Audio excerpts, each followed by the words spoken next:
Hi guys, so today's video will be a little bit different because I've been postponing it for a while and because of stuff. But today I have two locks for you and I will not be picking them, but I will show you the process at least on one of them, which I will make some challenge locks. So the first one is from the Society Brass lock, the locks that I got from Mexico. The bidding on this one is already quite challenging, as you can see, so I will not be changing the bidding, but I will do some mess down inside the lock itself. I've already done one, and let's say I have a hard time picking my own creation monster. The second one is this Pazi here that I took from No Trick Pony, and I told him I will make you a challenge lock so that you can have some fun. I'm pretty sure that the twin that Potipie made, Potty314 made for him as well, so Ulrich, you will have to fight the whole family so that you can go to the next level. So what will I be using to do that? I'll use tweezers, obviously, to pick out pins. I'll use this C-clip remover, one of my favorite tools. I will use some threading tools, so they're still not out, but I don't need them at the moment. I will use these two tools. And these two tools I actually use to make undercuts inside the Bible. I will show you how to do that. Not in the Bible, in the core, sorry. I have my pinning tray. I have different heads because different pins have different widths. I have my files here, and here you can pretty much see that I already also have the rest of my Dremel kit. Having said that, I have my vise over here, which I will use for help, and some follower and all the stuff. I also have a pair of pliers for when the things get rough. And you have maybe also noticed the saw, but I found out that with the saw you can actually make serrated pins way better than you can do with a file. So I do recommend that you also use a saw. And of course I have a cup of tea. So, having said that, I will start with the first lock. I will do first the Society Brass lock, and then I will continue with the other lock. So, let's cut it. I will start with the cutting just now, and I will fully gut it, and then you will see the insides and, well, short clips from pretty much every stage. So, on to the next stage. All is gutted. This time I actually managed to remove this cap quite easily. I was actually surprised. If you use some fine tweezers like these ones here, the edge is actually really sharp, and the tweezer itself is getting white quite fast, but it's also strong, so you can actually slide it between the cap here and the Bible, and it will pop out quite easily. So this is out, all the pins are out. Here's the core, still unmodified, and all the pins are out, also unmodified. The only thing is I have added, let me zoom so that I can show you a little bit. Okay, so I have added on this chamber, and I'm not sure what's the way of the key at the moment, but on this chamber I will add a master wafer, and the reason for the master wafer actually it will be here. The reason for the master wafer will be that this will become a T-pin, so you'll have a drunken spool type thingy, and I also plan on add something more. There will be some threads on the chambers. I would think probably or maximum 3 threads here. I will leave the rest untouched, and the same will be here. I will do maximum of 3 threads also on the core. So let's begin with the pin modification. I will be right back when I put my first pin so that I can show you how I thread using the saw. Hi, so before I start cutting the pins, I made actually a schematic mostly for myself so that I don't forget what I'm going to do. So here are the pins once again, and let me actually put it like that, maybe it will be easier for you to see, and I will explain what is what. So what we have here, this will be the chambers 1 to 6. On the first one, the first Bible pin will be a serrated one, and it will finish with a slightly a slight T pin. Then the key pin will be serrated. Second, so modification on the first chamber will be top and bottom serrations. Chamber number 2, everything I will stay as is. I will not modify anything. On chamber number 3, I will make a very deep spool, at least I will try to. And I will also do a slight serration on the key pin. So the Bible will, so both Bible and core will be serrated as well.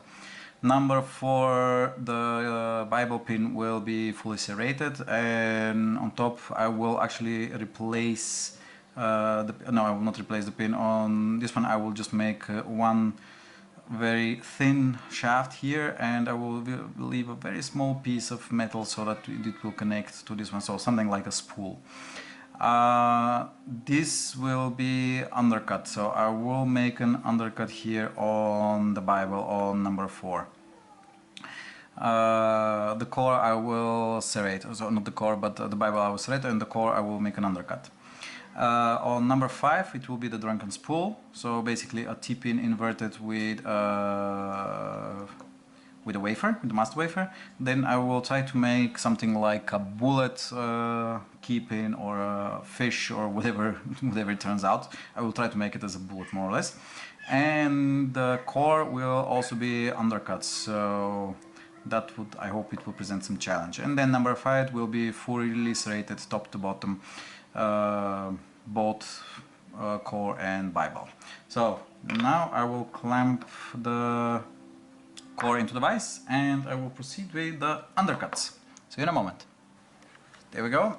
That's the core. So starting pin 1, 2, 3, 4. I will make an undercut on number 4. How I will do that? Hopefully without doing some damage to myself. So I will use this drill head, or this, I don't know if it's a drill head, but this gravure thing, and I will put, before it's even on, I will put it inside the hole. It fits pretty much perfectly, so with small movements here and there I hope that I will be able to scrape off some material so that I will make an undercut on the core. So let's make some noise, guys.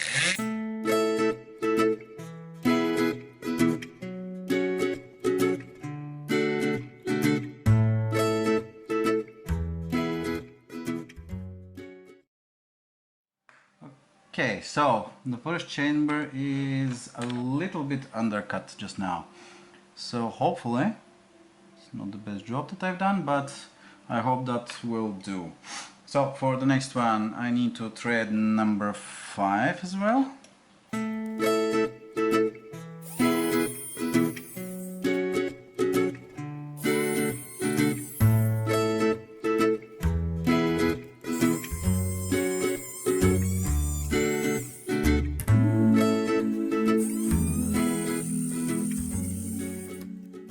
There we go, that's it. So both of them are a little bit undercut just now, just here, but I think that should do the trick. So let's go to the next step.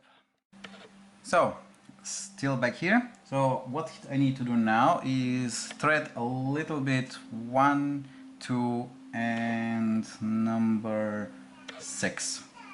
I'll be using this threading bit, the M4H6, if you can make it out. And yeah, let's thread them, and then I will totally need a new tool because this one is already really wearing out. So, I think I have enough for this one. Let's do just now number 2. No, sorry, number 2 stays the same. So, then we do number 3. Very carefully, I'm trying to keep it as centered as possible. So number 3 is already done. And then the number 6. Okay, number 6 is also done. Cool. Then I will clean this a little bit. I will remove the rough edges and onto the trading for the Bible. So on to the next step, trading the Bible. I will be trading chambers 1. Let me zoom in a little bit. Maybe you can see a wee bit better. Yeah, hopefully here. Yeah. So chambers 1, 3, 4, and 6.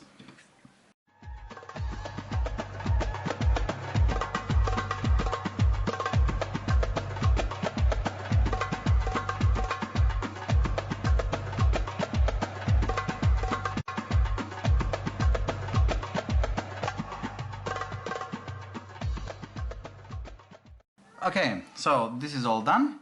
I just need to clean it now a little bit, and I will show you one more trick, or rather, I will tell you what I'm gonna do. I'm gonna take one of these files here. There we go. Maybe I can zoom a little bit out. I'll take one of these files, this one or a smaller one, and I will slightly turn them inside the hole so that I remove the serrations from the springs, so that the springs don't get caught in the serrations. I think that's a really good idea. Sorry, my phone is ringing. Okay, yeah, I'll be right back. Okay, so I will show what I mean by using one of the tools to a little bit remove the serrations on the bottom so that the springs don't get caught. So let me use this.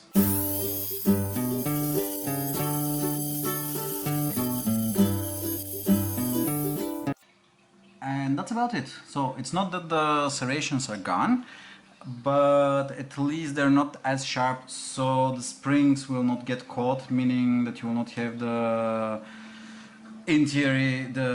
possibility for pins to get stuck or under the shear line or things like that. That's the idea why I would recommend to do that. Okay, on to the next video. So on to the serration part. Let me show you what I will use. This is the first one. This will be the serrated pin, and I'll use the saw.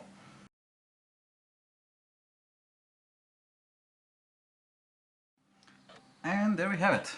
That's how I would make a serrated pin. Sorry, let me just make it like that. Okay. That's the first serrated pin. I will do the rest like that, and then I will show you the result of the whole lock. See you in a bit. So, all is fine. All the pins are done. And I think you can pretty much see the mess I've made with the pins. Well, sort of. So what do we have here? You saw the picture a while ago, so I will just now repeat it while showing the pins themselves. As I said, the first one will be serrated, so serrations pretty much everywhere. Let me show you. That's the first serrated pin. Come on, camera. Come on, focus. There we have it. So that's the first serration, the first serrated pin. Then that's the same on the driver. Key pin, driver pin on number 2 are the same. There is a slightly different width of the serrations on this pin, pin number 3. Then you have a spool on the driver. I thought that I might make it a little bit deeper, but then I said, just leave it.